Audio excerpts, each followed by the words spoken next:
Macmillan Audio presents The Happiness Curve, Why Life Gets Better After 50, by Jonathan Rauch, read by Robert Fass.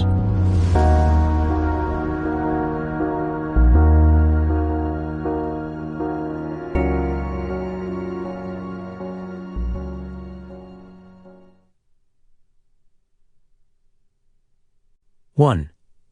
The Voyage of Life. Thomas Cole's journey and mine. Carl is 45 years old.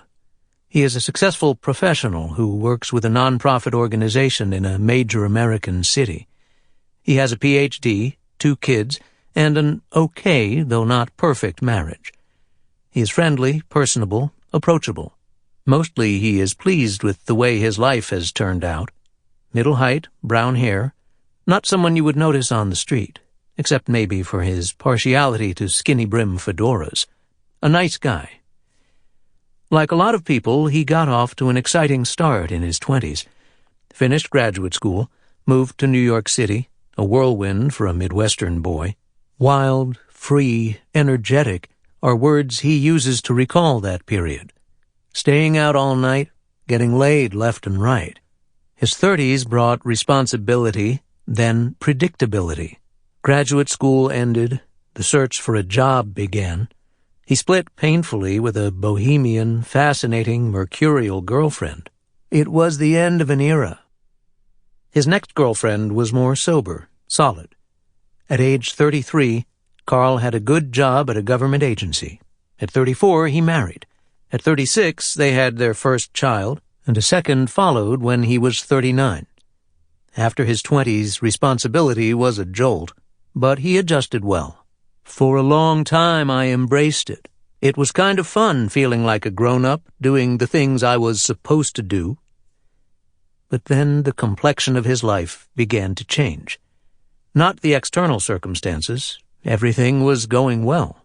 Something else seemed wrong. That story about being a grown-up, hitting all the marks. After a while, it ceases to be very persuasive, and then you begin to say, oh man, all this it's fucking work. Carl didn't have time for a midlife crisis. By the age of 40, he had 2 young kids and a brand new baby. The circumstances sort of pushed off whatever reckoning I'd have to do. But only temporarily. It felt like my life was for the most part either going to a job where I was increasingly unsatisfied, or it was going home and changing diapers and doing more work. He applied for higher-up managerial jobs.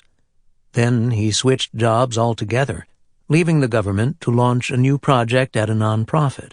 Giving up tenure at one of the world's few really secure employers was a risk, but he felt he needed change. It's helped a bit. But quite frankly, I think what I'd really love to do is take off to someplace in Europe for a while by myself. He won't run away, of course. He's not the type. It's been more of a grabbing freedom at the margins. Carl isn't depressed, at least not in any clinical or medical sense. He is a vibrant, fully functional individual who is, in many ways that count, living his dream. No, not depressed. Dissatisfied. And dissatisfied about being dissatisfied. And, he says, scared. For this book, I gave scores of people a questionnaire about their satisfaction in life, both in the present and at earlier ages. I asked them to rate their life satisfaction in each decade of life on a scale of 0 to 10, and I also asked for a few words or phrases to describe each decade. Carl described his 40s with the words confused, searching, scared. I ask him, why scared? He pauses, draws breath. What he's going through makes no sense. If his life were rotten, he would understand. But he has the things he wanted. He has more than he wanted, or more than he thought he wanted. Am I losing my mind? How am I going to get out of this? Sample complete. Ready to continue?